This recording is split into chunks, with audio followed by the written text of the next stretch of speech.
오늘 말씀은 에베소서 2장 1절부터 10절 말씀을 본문 삼아서 죽은 자를 살리신 은혜와 값없이 받은 구원과 새로운 삶이라는 주제를 가지고 같이 은혜 나누는 시간 갖도록 하겠습니다. 에베소 1장의 내용은 하나님께서 그리스도 안에서 성도들에게 주신 영적인 복, 곧 선택과 구속, 그 다음에 성령의 인치심을 통해서 교회와 성도의 구원 계획을 이제 드러내는 내용을 보았습니다. 그래서 오늘 2장 1절부터 10절까지 내용은 이제 죄와 허물로 죽었던 우리를 이제 하나님의 은혜로 다시 살리시고 이제 믿음으로 구원케 하여 선한 일을 행하도록 새롭게 지으신 성도의 정체성을 선포하는 어떤 내용입니다. 그래서 우리가 에베소서가 말 그대로 제 3차 전도여행 때 2년 3개월 동안 바울이 가장 오랜 동안 고린도 교회를 세울 때는 1년 6개월 걸렸지만 에베소 교회를 세울 때는 약 2년 3개월, 횟수는 3년인데 2년 3개월 정도 했다는 것은 에베소가 그렇게 말 그대로 우상 숭배의 어떤 도시였다. 그리고 다문화적인 어떤 다양한 민족과 사상이 공존하는 종교 다원주의 어떤 사회였다는 것을 드러냈습니다. 그리고 이제 대표적인 신이 누구예요? 아데미 여신의 본거지였다. 이걸로 많은 사람들이 경제 활동을 하고 있었죠. 그래서 이 에베소서는 말 그대로 교회의 본질을 얘기를 하고 있습니다. 교회의 본질은 뭐냐? 유대인과 이방인이 그리스도 안에서 하나 된 새로운 교회를 얘기합니다. 그래서 교회와 그리스도의 관계를 교회는 그리스도의 몸이요, 그리스도는 교회의 머리라는 이런 관계를 얘기를 하고 있죠. 그래서 이 에베소서 2장의 내용은 말 그대로 구체적으로 얘기하면 핵심 흐름은 이렇게 됩니다. 아담의 범죄로 모든 사람이 이제 죽음 아래에 있었습니다. 영적으로 죽어있던 존재였죠. 그래서 하나님과 단절된 상태였습니다. 그래서 세상과 마귀의 영향 아래에 있었습니다. 그래서 하나님의 은혜로 이제 개입이 됩니다. 하나님의 은혜라는 것은 예수님의 십자가죠. 그래서 이제 믿음으로 구원받는다. 믿음으로 구원을 시켜주시고, 그 다음에 구원받은 자녀가 이제 새 생명으로 선한 일을 하게 하신다는 이런 어떤 내용의 전체적인 맥락입니다. 그래서 이 내용을 정리해 보면 죄와 허물로 인해 영적으로 죽어있던 우리가 전적으로 하나님의 은혜로 살아가게 되었음을 얘기합니다. 우리는 행위로가 아니라 믿음을 통해 구원받았으며, 여기서 이제 받은 구원을 얘기하는 거죠. 우리 이제 개혁주의는 구원을 그잖아요. 받은 구원을 강조해서 더 나아가서 구원받은 자녀로서 성화의 삶, 곧 이루는 구원을 얘기하고, 그 다음에 마지막 때에 주체림 때에 우리 몸과 영혼의 완전한 구속, 마지막 때 구원을 이렇게 얘기를 합니다. 이것이 뭐 별도로 떨어져 있는 것이 아니라 유기적으로 연결된 구원이라고 말할 수 있습니다. 그러나 이 구원에 대해서는 받은 구원, 이 예수님의 십자가의 공로로 말미암아 믿음을 통해서 받은 구원, 이걸 강조해서 다른 구원을 얘기하지 아니하고, 또 구원받은 삶에 어떤 잘못을 행했더라 할지라도 천국은 따놓은 당상이다. 뭐 이런 얘기를 하는 것은 이런 얘기를 하는 어떤 구원파의 교리와는 다릅니다. 구원파는 말 그대로 그 교회가 구원파가 아니라 뭐 복음 침례죠. 기독교 복음 침례 뭐 이렇게 되죠. 근데 교회가 이름이 그런 것이 아니라 그게 초기에 나왔을 때 굉장히 전도할 때 10가지 질문사항이 나왔어요. 10가지 질문. 당신은 구원받았습니까? 당신은 죄인입니까? 의인입니까?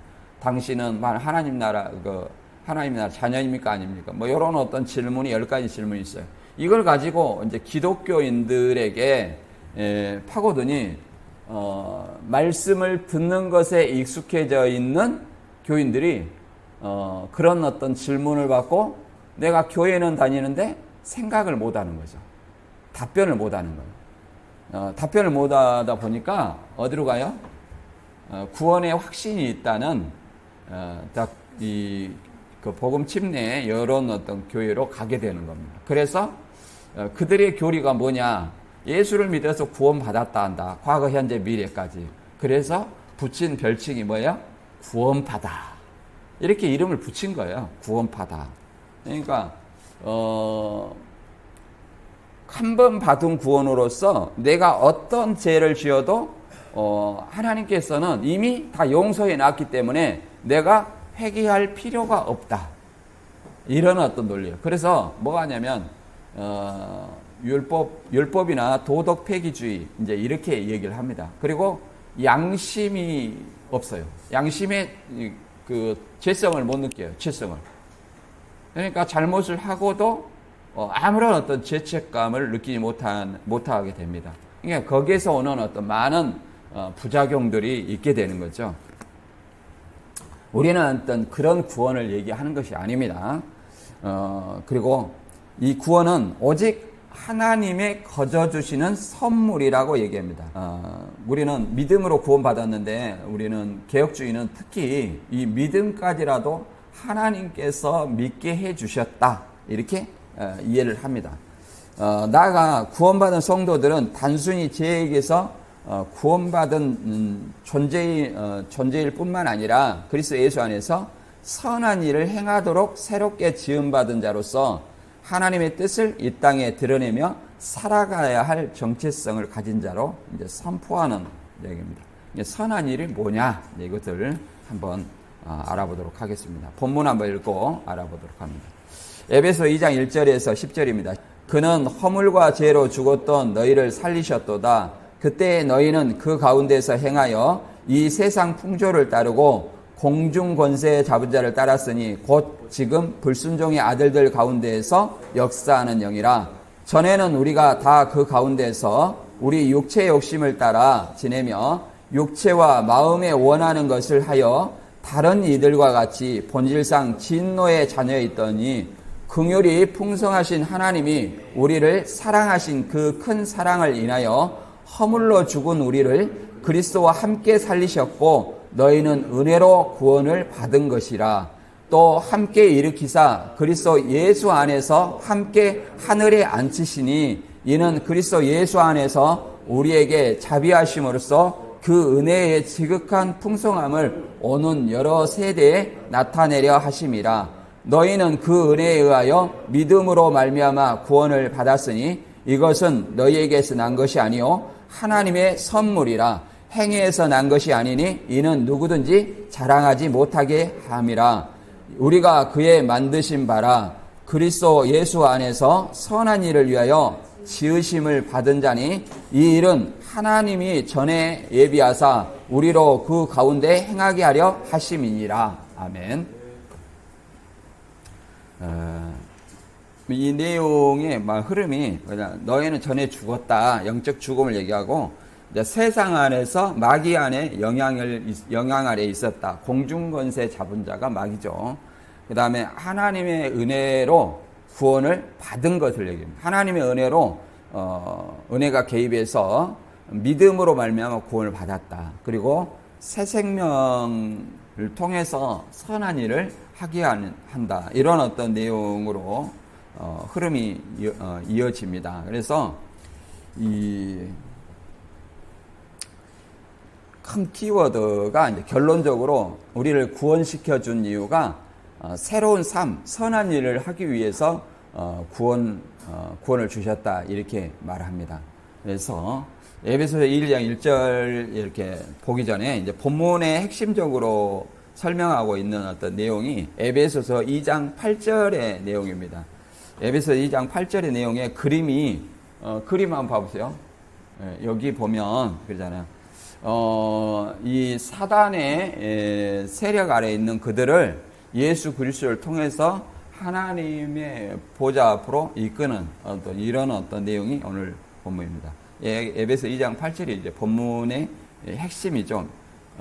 은혜를 인하여 믿음으로 말미암아 구원을 얻었나니 이것은 하나님의 선물이라 이렇게 얘기를 합니다. 2장 1절부터 3절 내용은 그리스도 밖에 죄로 죽었던 인간의 비참한 상태를 나타내는 내용입니다. 그 2장 1절부터 3절 한번 읽어보겠습니다. 시작. 그는 허물과 죄로 죽었던 너희를 살리셨도다. 그때 너희는 그 가운데에서 행하여 이 세상 풍조를 따르고 공중권세 잡은 자를 따랐으니 곧 지금 불순종의 아들들 가운데서 역사하는 영이라. 전에는 우리가 다 그 가운데에서 우리 육체의 욕심을 따라 지내며 육체와 마음에 원하는 것을 하여 다른 이들과 같이 본질상 진노의 자녀였더니라고 말합니다. 그래서 성령의 1장에 이제 성령의 조명으로 하나님의 능력을 알게 해달라는 어떤 기도를 하시고 성경을 읽을 때 우리가 성령의 조명을 바라는 어떤 기도를 해야 되는 거죠.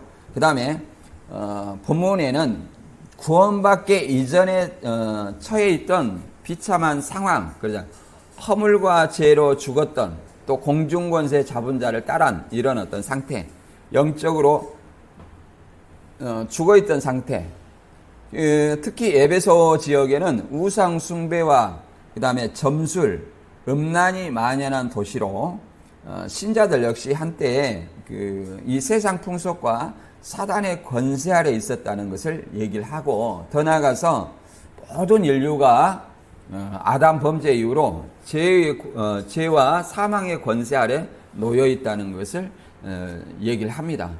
그래서 이 아담의 범죄, 허물과 죄로 죽었던 너희를 살리셨다는 것처럼 아담의 범죄 이후로 하나님과 그러잖아요. 하나님과 우리가 단절된 상태입니다. 하나님은 거룩한 분이니까 이 거룩이라는 단어는 본래 인간에게 적용이 안 됐어요. 하나님에게만 전용이 됐는데 신약시대에 와서 이제 성도들에게 거룩이라는 단어가 이제 그리스도를 통해서 사용되기 시작한 거죠. 이 로마서 5장 12절에 보면 한 사람으로 말미암아 죄가 세상에 들어오고 죄로 말미암아 사망이 왔나니 이와 같이 모든 사람이 죄를 지었으므로 사망이 모든 사람에게 이르렀느니라 이렇게 말한 것처럼 이 아담 한 사람의 죄로 인해서 사망이 왔고 모든 사람이 죄를 그 아담의 후손이기 때문에 그 죄인이라고 얘기합니다. 그래서 하나님과 단절된 상태를 얘기합니다. 단절된 상태. 그래서 이사야 59장 2절에 이 단절된 상태를 이렇게 말합니다.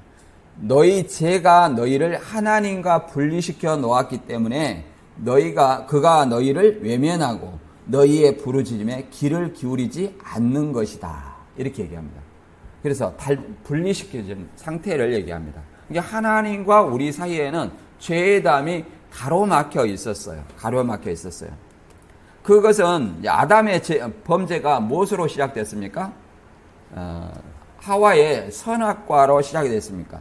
선악과는 뭐냐면 3장 6절에 보면 이렇게 돼 있죠.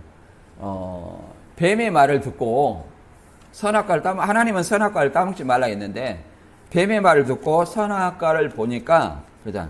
먹음직도 하고 보암직도 하고 탐스럽고 하늘 이렇게 나무라고 얘기를 합니다. 그래서 이 말이 어떤 의미냐면 말 그대로 여기서 세상 풍조라고 얘기하는 것에 다 들어 있습니다. 이것이 요한일서 2장 16절의 내용하고 정확히 매칭이 되는 어떤 내용이에요. 창세기 3장 6절은 죄의 시작을 알리는 의미고 요한일서 2장 16절은 그러잖아요. 이렇게 말합니다. 세상에 있는 모든 것은 육신의 정욕과 안목의 정욕과 이생의 자랑이니 다 아버지께로 쫓아온 것이 아니요 세상으로 온 것이냐 이렇게 얘기를 한 것입니다. 그래서 육신의 정욕이 뭐예요? 육신의 정욕이 말 그대로 탐스럽고 그다음에 안목의 저녁 보암직도 하고 이생의 자랑은 선악과를 따먹으면 하나님과 같이 된다. 그렇잖아요. 하나님과 같이 된다. 하나님 같이 지혜로운다. 이거는 뭐예요? 이생의 자랑. 곧 자기 자신을 드러내는 명예욕, 이생의 자랑. 그리고 뭐 이런 것들이죠. 이런 것이 다 아버지께로 온 것이 아니라 세상의 것들이라고 얘기를 합니다. 정확히. 그래서 세상 풍조를 따라 이것을 누가 주냐면 공중권세 잡은 자 마귀를 따라서 이렇게 세상 풍조를 따랐다 이렇게 얘기합니다.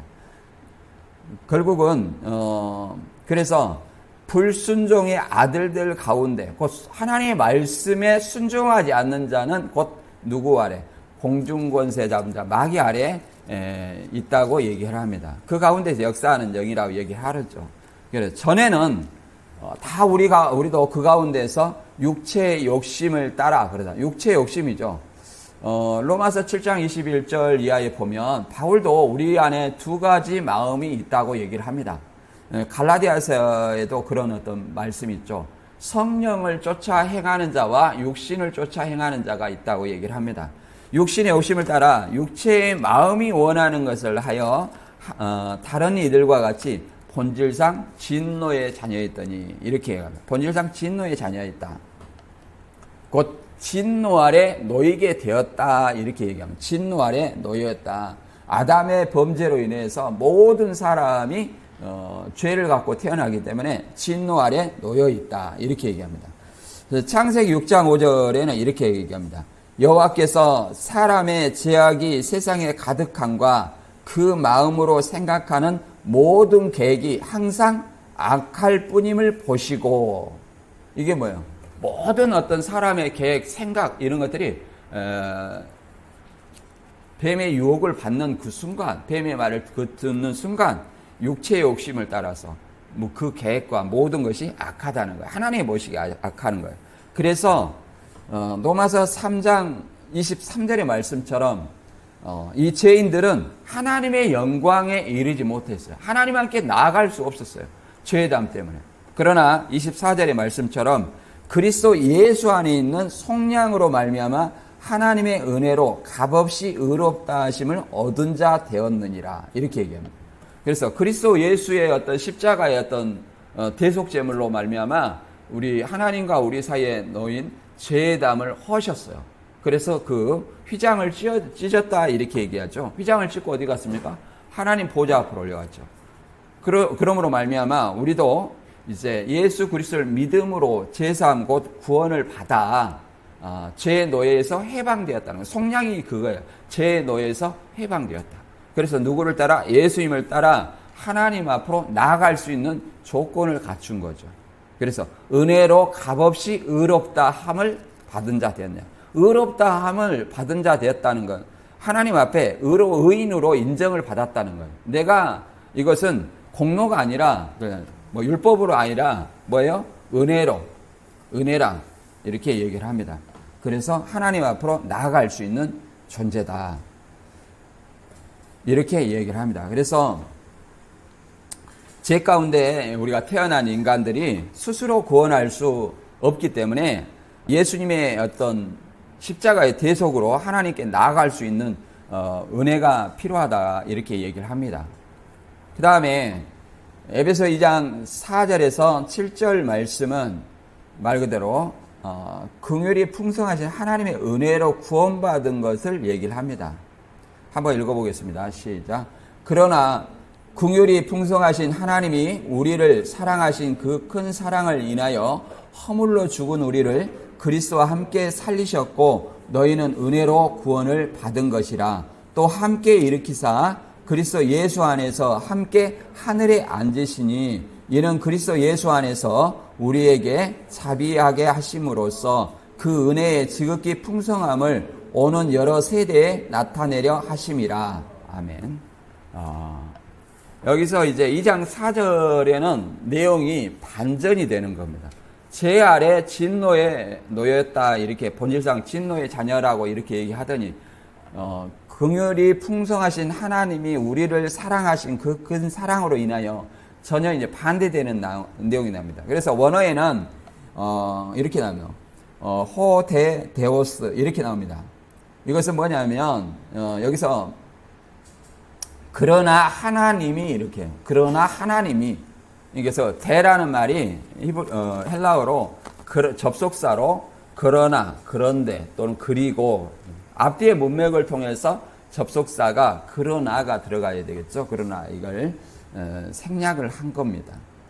여기서 이제 우리의 어떤 당시 에베소 교회에는 많은 어떤 다신을 섬기고 있었던 어떤 지역이었습니다. 그래서 당시 신을 에베소 지역 사람들은 참 변덕스럽고 두려운 존재로 여겼어요. 그러나 하나님은 긍휼과 큰 사랑으로 죄인을 살리셨고 함께 일으키심을 받고 하늘에 앉히심을 받은 은혜를 강조합니다. 여기서 이제 핵심 키워드가 하나님이 이제 은혜로 우리를 사랑하시는데 그리스도와 함께 살리셨고 연합의 성질을 얘기하는 거죠.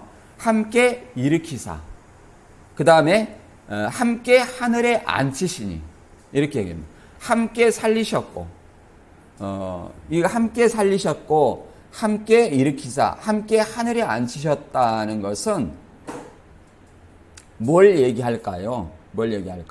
살리셨다는 것은 말 그대로 사망에 거하는 어떤 우리를 예수님의 십자가의 공로로 말미암아 구원받게 하시고 새 생명을 주셨다. 영적인 새 생명을 주셨다는 어떤 의미입니다. 그리고 일으키사는 것은 예수님을 무덤에서 일으키신 것처럼 우리를 영적으로 부활한 것을 얘기합니다. 그리스도와 이것은 연합을 얘기하는 거죠. 그리스도와 부활의 연합한 자다 이렇게 얘기할 수 있습니다. 그 다음에 함께 앉히사 함께 하늘에 앉히시니 내가 죽어서 하나님 보좌에 앉은 것을 얘기하는 것이 아니라 이것은 빌립보서 3장 20절의 말씀처럼 우리가 예수 그리스도를 믿는 순간 하늘의 시민권을 얻는 것과 같은 말입니다. 하늘의 시민권을 얻는 것 같은 말이에요. 그래서 하늘에 속한 자로서 현재적인 신분과 권세를 얘기합니다. 하늘의 시민권을 얻은 자의 신분, 하나님의 자녀, 하늘의 시민권을 얻은 자녀로서 그 권세를 같이 얘기를 합니다. 그래서 내가 예를 들어서 예수를 믿다가 죽으면 하나님의 보좌 앞에 들어갈 권세가 있다는 어떤 그 정체성을 얘기를 하는 거죠. 이런 어떤 맥락을 통해서 얘기를 하는 겁니다. 그래서 하나님이 우리를 사랑하신 사랑에 대해서는 이렇게 얘기를 합니다. 신명기 7장에는 여호와께서 다만 너희를 사랑하심으로 말미암아 또는 너희 조상들에게 하신 맹세를 지키려 하심으로 말미암아 자기의 권능의 손으로 너희를 인도하여 내시되 너희를 그 종되었던 집에서 애굽왕 바로의 손에서 속량하셨다 이렇게 얘기를 합니다.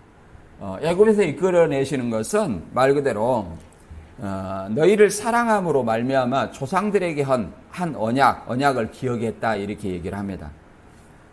또 요한복음 3장 16절에는 하나님이 세상을 이처럼 사랑하사 독생자를 주셔서 이것은 기독교인들이 대부분 외우고 있는 암송 구절이죠. 세상을 이처럼 사랑하사 독생자를 주셔서 그분을 믿는 자마다 아무도 멸망치 않고 영생을 얻게 하려 한다. 이런 어떤 내용이죠. 그리고 로마서 5장 8절에는 예수님의 십자가로 말미암아 우리에 대한 어떤 사랑을 확증하셨다 이렇게 얘기합니다. 우리가 아직 죄인 되었을 때 그리스도께서 우리를 위하여 죽으심으로 하나님께서 우리에 대한 자기의 사랑을 확증하셨느니라. 당신의 어떤 그 피조물을 그냥 버리지 아니하시고 우리가 잘못을 했을 때 그냥 자기가 자식을 낳았는데 한번 잘못을 했어요.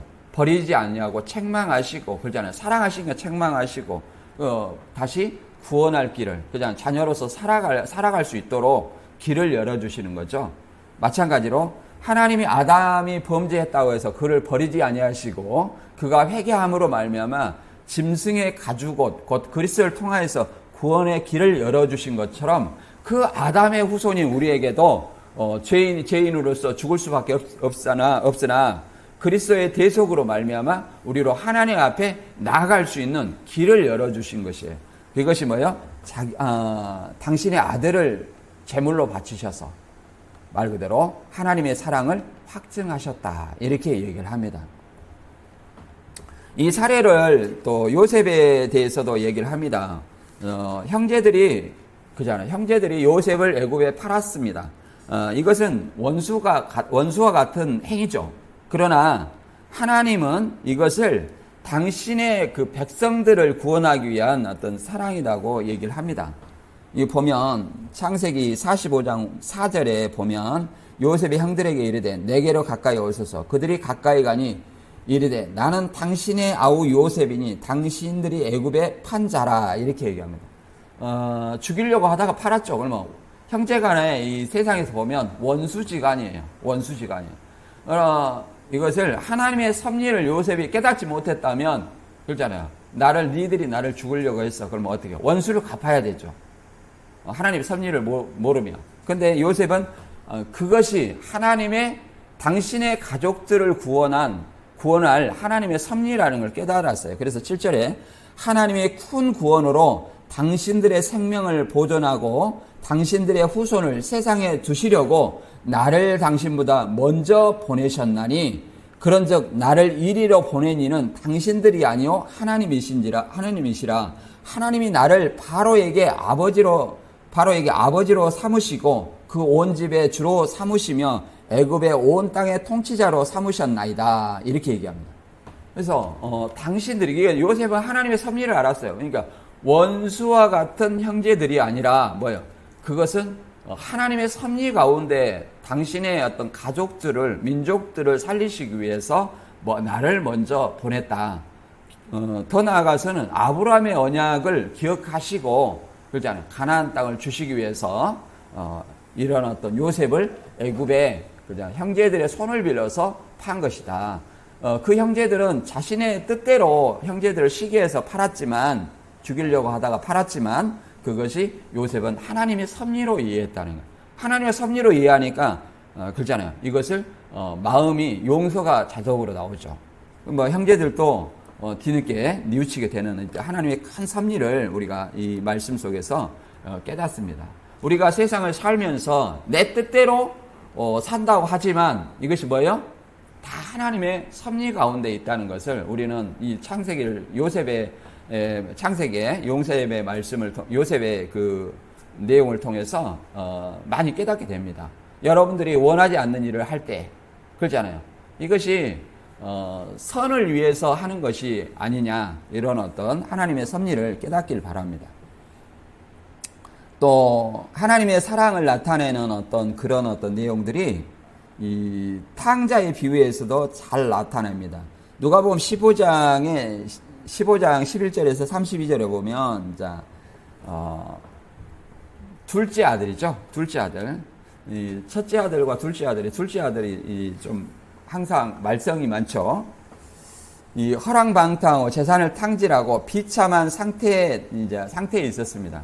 그가 돌아왔을 때 아버지는 멀리서부터 달려가 안아주고 가장 좋은 옷을 입히고 속까지 잡아서 잔치를 베풀었죠. 그러니까 큰아들은 항상 아버지를 모시고 같이 섬겼는데 왜 나한테는 그런 대접을 안 해주고 이렇게 저 재산을 다 탕진하고 이제 돌아온 불황자 같은 그런 망나니 같은 그런 아들을 기뻐해 주냐. 아버지는 그렇잖아. 내 것은 항상 내 것이다. 그러잖아요. 그러면서 이는 잃었다가 다시 얻은 것이니 내가 항상 기뻐한다는 것처럼 회개하는 죄인을 그잖아. 받아들이는 하나님의 섭리를 여기서 나타내는 거예요. 회개하지 않는 그냥 의인 9명보다 회개하는 죄인이 회개하는 한 명을 더 기뻐하신다. 하나님은 이렇게 하나님의 섭리를 말하고 있습니다. 그래서 말 그대로 이 탕자가 뭐라고 하냐? 누가복음 15장 17절에 보면 이제 모든 것을 탕진하고 제정신이 들어가지고 말했다 이렇게 말합니다. 내 아버지 집에는 양식이 풍부하여 많은 일꾼들이 먹고도 남는데 나는 여기서 굶어 죽는구나. 이제 돼지의 어떤 지업 열매로 먹고 산다는 것을 자기의 비참한 현실을 돌아보는 거죠. 그래서 내 아버지의 집에 종으로라도 살겠다 하는 마음으로 돌아온 거죠. 그래서 그걸 뉘우침으로 회개로 보는 겁니다. 그래서 하나님은 그를 우리와 같은 죄인이 회개하는 거, 하나님께 돌아오는 거, 복음을 믿고 하나님께 돌아오는 그런 사람들을 말 그대로 하나님은 더 기뻐하신다 말합니다. 또 야고보서 5장 19절 이하에서도 진리를 떠난 자를 돌이키는 것이 허다한 죄를 덮는다 이렇게 말합니다. 그런 것을 더 기뻐하신다 이렇게 얘기를 합니다. 그래서 우리도 마찬가지로 그런 어떤 사명을 늘 감당해야 되고 죄인이든지 의인이든지 늘 깨우치는 파수꾼의 사명이 우리에게 있음을 우리는 스스로 자각을 해야 됩니다. 에베소서 2장 8절에서 9절 보면 이제 구원에 대해서 오늘 본문의 핵심인데 얘기를 합니다. 구원은 행위가 아닌 은혜와 믿음으로써 받는다. 이렇게 얘기합니다. 한번 읽어보겠습니다. 에베소 2장 8절 시작. 너희는 그 은혜에 의하여 믿음으로 말미암아 구원을 받았으니 이것은 너희에게서 난 것이 아니요 하나님의 선물이라. 행위에서 난 것이 아니니 이는 누구든지 자랑하지 못하게 함이라. 이렇게 얘기합니다. 은혜에 의하여 믿음으로. 그러니까 믿음 자체가 하나님의 은혜라는 거예요. 은혜. 믿음으로 말미암아 구원을 받았으니 과거형이에요. 이것은 너희에게서 난 것이 아니라 너희가 잘나서 준 것이 아니라 하나님의 거저주는 선물이다. 선물이기 우리의 구원받은 것은 선물이기 때문에 그잖아요. 너희 행위에서 난 것이 아니라는 거예요. 율법의 행위도 아니고 내 자신의 어떤 여기서 행위는 내 자신의 어떤 행위예요. 내가 의로워서 내가 열심히 업적을 쌓아가지고 그것이 아니기 때문에 누구든지 자랑하지 못하게 하라는 거예요. 자기를 자랑하지 못하게 한다는 거예요. 그럼 누구를 자랑한다? 하나님을 자랑하는 거죠. 이 당시에 이제 유대 율법주의는 이제 그 구원이라는 것은 제사함 곧 의롭다함을 얻는 것이죠. 유대 율법주의는 율법의 준수로 의를 얻을 수 있다고 주장을 했습니다. 의를 얻는다는 것이 구원받는 거죠. 구원이 전적으로 하나님의 선물이며 인간의 사랑을 배제하고 오직 은혜만을 드러내기 위함이다 이렇게 얘기를 합니다. 그래서 우리가 은혜와 믿음으로 구원이라는 것은 은혜라는 것은 은혜와 믿음으로 구원이라 했는데 은혜라는 것은 뭐냐? 믿음으로 신자에게 전달하는 것이고 은혜라는 것은 자격이 없는 자에게 일방적인 사랑과 호의를 은혜라고 얘기합니다. 일방적인 사랑과 호의가 뭐예요? 은혜라고 얘기합니다. 그 다음에 하나님의 선물이라는 것은 이 구원이 노력이나 의지가 아니라 하나님의 주권적인 선물을 의미합니다.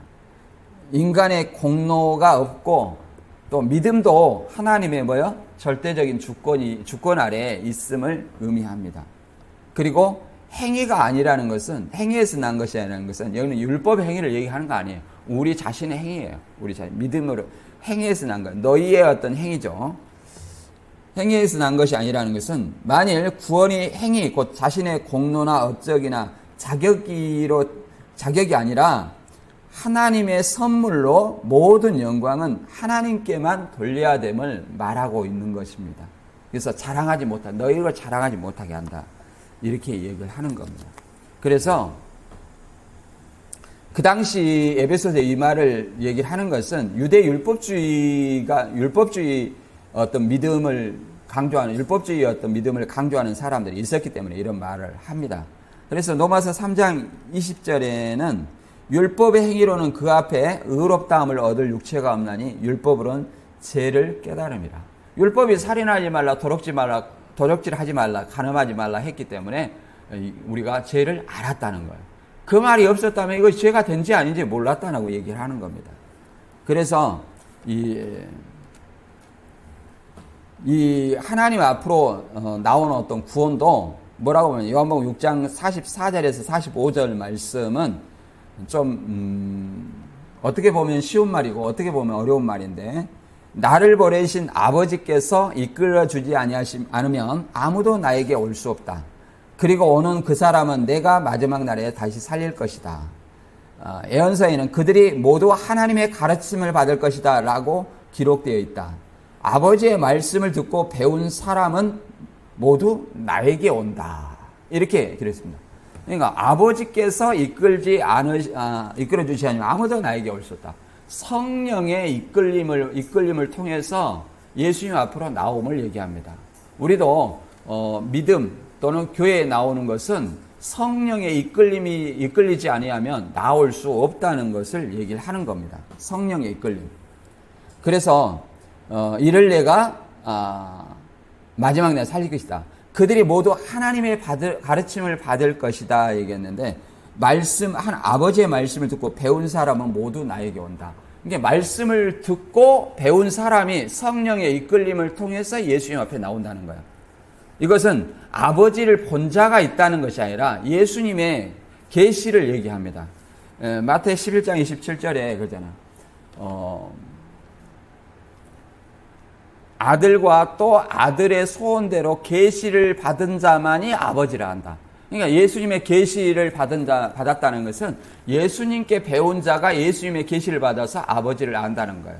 그래서 예수님을 통해서 1차적으로 말씀을 배운 사람이 누구에게 오는 거예요? 성령의 이끌림을 통해서 예수님 앞으로 나오고, 더 나아가서 우리도 예수님의 말씀을 통해서 가르침을 받아 예수님을 믿었기 때문에, 성령의 이끌림을 통해서 믿었기 때문에 또 예수님 앞으로 나아올 수 있다. 이런 어떤 내용입니다. 그래서 이걸 뭐라고 말하냐면 은혜라고 얘기하는 거죠. 로마서 11장 6절에도 말합니다. 만일 은혜로 된 것이면 행위로 말미암지 않음이니 그렇지 않으면 은혜가 은혜되지 못한다. 이렇게 얘기해요. 은혜가 되지 못한다는 것은 은혜가 아니라는 얘기죠. 은혜가 아니에요. 그것은 은혜가 아니다. 행위로가 된다면 은혜가 아니다. 이렇게 얘기하는 겁니다. 그래서 사도 바울은 이렇게 말합니다. 고전 1장 26절에 하나님께서 택한 사람은 어떤 사람이냐? 하나님께서 세상의 천한 자들과 멸시받는 자들과 없는 것들을 택하사 있는 것들을 폐하려 하시나니 이는 아무 육체도 하나님 앞에서 자랑하지 못하게 하려 하심이라. 이렇게 얘기합니다. 아무 육체도 하나님 앞에서 자랑할 수 없어요. 그래서 제자들 택할 때 그러잖아요. 다 갈릴리 출신 어부, 세리 이런 어떤 사람들 그러잖아요. 이런 어떤 사람들 택해서 놀라운 하나님의 역사를 나타냈기 때문에 자기를 자랑하지 않아요. 누구를 자랑해요? 복음을 전하고 그리스도를 자랑하고 하나님을 자랑합니다. 하나님을 자랑해요. 바울도 마찬가지로 전통 유대인이에요. 정통 유대인이에요. 정통. 그렇지만 바울은 고전 15장 9절에 나는 사도 중에 가장 작은 자라 나나 하나님의 교회를 핍박하였으므로 사도라 칭함받기를 감당하지 못할 자니라. 그러나 내가 나의 된 것은 하나님의 은혜로 된 것이니 내가 주신 그의 은혜가 헛되지 아니하여 내가 모든 사도보다 더 많이 수고하였으나 내가 한 것이 아니요 오직 나와 함께 계신 하나님의 은혜라.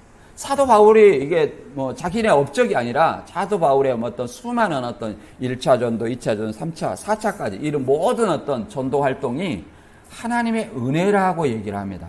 나의 나 된 것은 내가 사도로 된 것은 이 말이에요. 하나님의 은혜로 된 것이다. 왜? 핍박한 그들을 예수님이 강권적으로 택했기 때문에. 그래서 사도라 칭함을 받지 못하고 누구를 드러내는 거예요? 하나님의 은혜를 드러내는 거예요. 우리도 그리스도 안에서 부르심을 받은 자로서 내 자랑을 할 것이 아니라 누구를 자랑해야 돼요? 하나님의 은혜를 드러내야 됩니다. 마지막으로 이제 에베소서 2장 10절에 보면 선한 일을 위해서 지으심을 받은 자다. 선한 일은 뭔가? 에베소 2장 10절에 같이 읽어보겠습니다. 우리는 그가 만드신 바라 그리스도 예수 안에서 선한 일을 위하여 지으심을 받은 자니 이 일은 하나님이 전에 예비하사 우리로 그 가운데서 행하게 하려 하심이니라. 이렇게 합니다. 우리를 만든 이유가 예수 안에서 선한 일을 위해서 만들었다. 이렇게 얘기합니다. 그래서 여기서는 이제 신자는 하나님의 작품이라는 거죠. 창조물이라는 얘기죠. 이는 구원이 행위가 아님을 전제로 선한 행위는 구원받은 자의 필연적인 열매다. 선한 일은 뭐냐? 선한 일은 말 그대로 선한 일은 마태복음 5장 16절에도 이렇게 말합니다.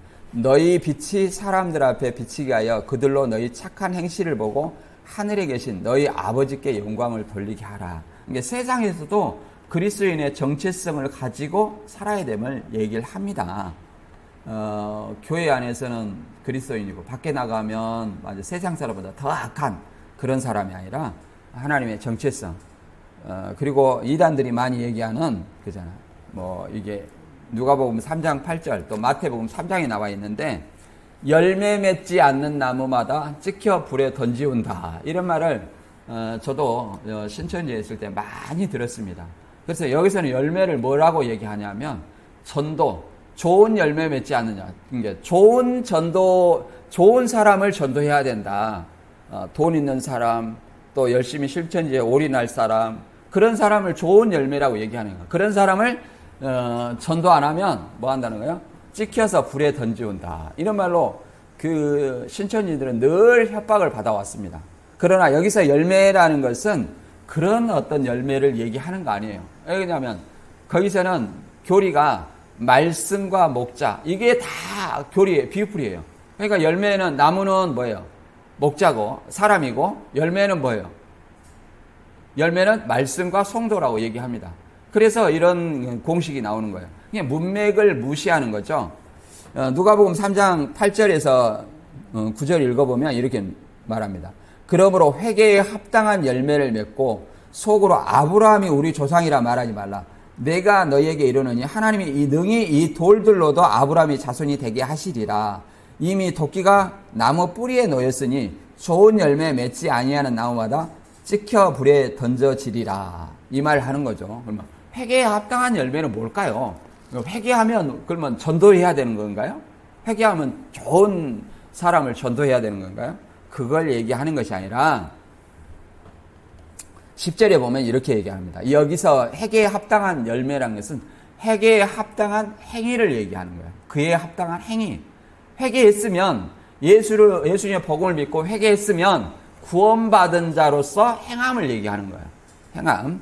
자, 10절에 무리가 물어 가로되 그러면 우리가 무엇을 하리까? 대답하여 이르되 옷 2벌 있는 자는 옷 없는 자에게 나눠줄 것이요 먹을 것이 있는 자도 그렇게 할 것이니라. 이거 베품을 얘기하죠. 그러니까 세리가 그럼 우리는 뭘 해야 되니까 그럼 물어보니까 정한 세 외에는 거두지 말라. 그럼 군인들은 그러면 우리는 무엇을 해야 됩니까? 받는 월급을 족한 줄로 알고 무고하지 말라. 강포하지 말고 무고하지 말라. 이렇게. 그 말은 무슨 말이냐면 이 세리들은 그 월급이 작았나 봐요. 그러니까 세금에다가 자기 받을 월급을 플러스 시켜가고 받았어요. 그래서 세리를 아주 죄인 취급한 거예요. 아주 백성들의 적이죠. 그 다음에 군인들은 뭐예요? 이 군인들도 월급이 적었나 봐. 그러니까 그 자기의 신분을 이용해서 강포, 협박을 하고 그 다음에 무고, 고소를 한다고 이렇게 협박을 해서 돈을 갈취했다는 거예요. 이런 것들을 얘기합니다. 이런 것들을 올바로 행하라라는 거죠. 올바로. 더 나아가서 이 마태 25장에 그러잖아요. 양과 염소의 비유에서 그러잖아요. 여기 내 형제 중에 지극히 작은 자 하나에게 한 것이 곧 내게 한 것이라. 형제 사랑을 얘기하는 거죠. 지극히 작은 자는 아주 보잘것없는 자에게라도 주님을 대하듯이 그러잖아요.